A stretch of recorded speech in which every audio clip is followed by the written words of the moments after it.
Assalamualaikum warahmatullahi wabarakatuh. Perkenalkan, nama saya Dian Puspita Anggraini. Saya berasal dari Prodi Bahasa dan Sastra Indonesia, Fakultas Ilmu Budaya, Universitas Airlangga.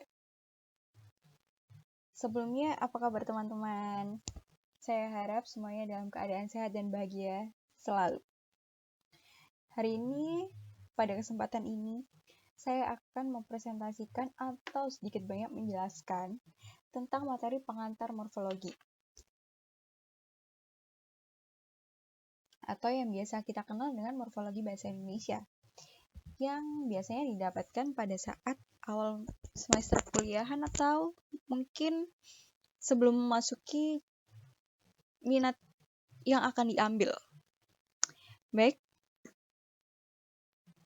langsung saja kita bahas pengantar morfologi, cabang ilmu bahasa, minat linguistik.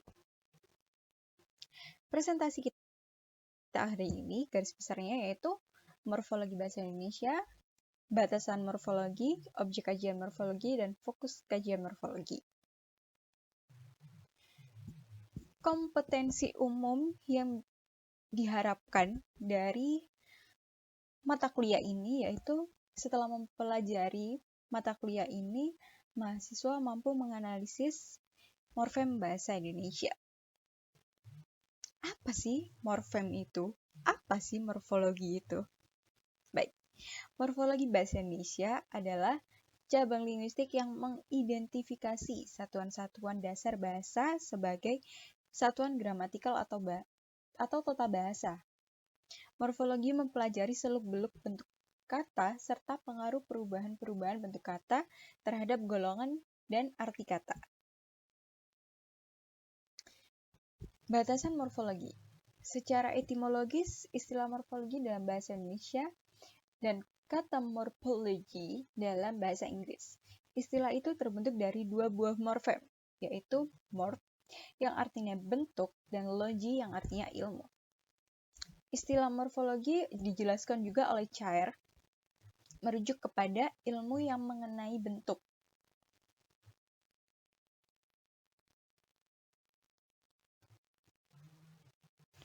Morfologi dan prosesnya. Morfologi adalah bagian dari kajian linguistik atau ilmu bahasa, yakni ilmu yang mempelajari mengenai tata bentuk kata.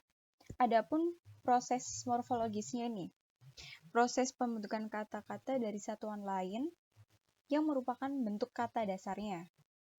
Dalam proses morfologi itu dibagi 3 bagian, yaitu yang pertama, proses pembubuhan atau afikasi, proses pengulangan atau reduplikasi, yang ketiga proses pemajemukan.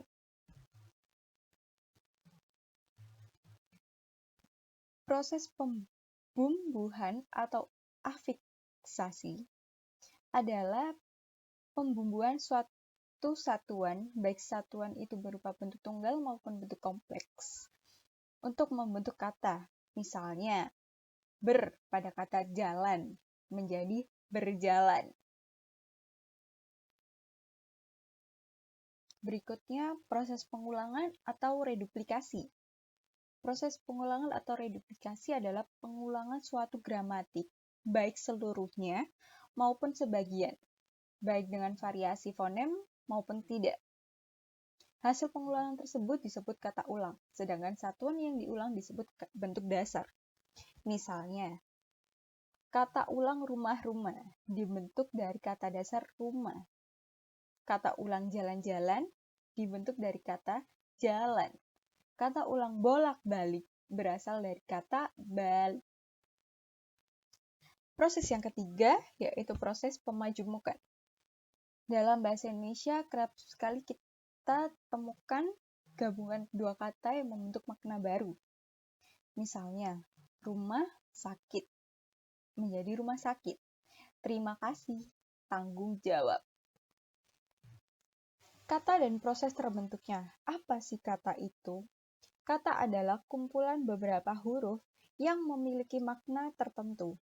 Dalam Kamus Besar Bahasa Indonesia atau KBBI, kata adalah unsur bahasa yang diucapkan atau dituliskan yang merupakan perwujudan suatu perasaan dan pikiran yang dapat dibagi dalam berbahasa. Objek kajian dari morfologi bahasa Indonesia adalah morfologi, dibagi menjadi morfem, sebelahnya ada morf, lalu alomorf. Morfem sendiri dibagi menjadi morfem bebas dan morfem terikat.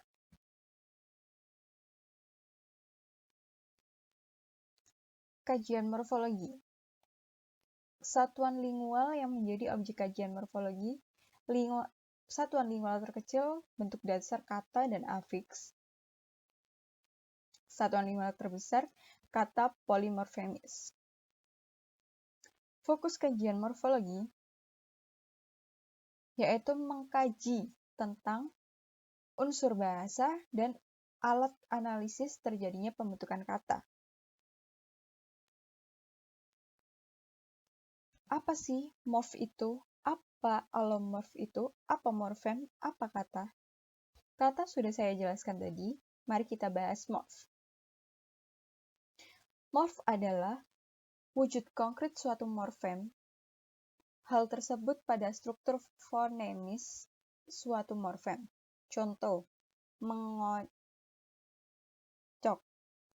terdiri atas morf, menge, dan cek. Morfem menunjukkan pada ciri bentuk dan arti yang dimiliki oleh satuan gramatikal terkecil.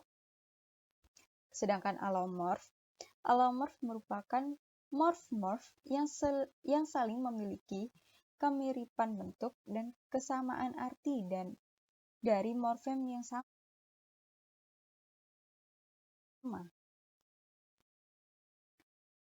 Perhatikan kata-kata berikut.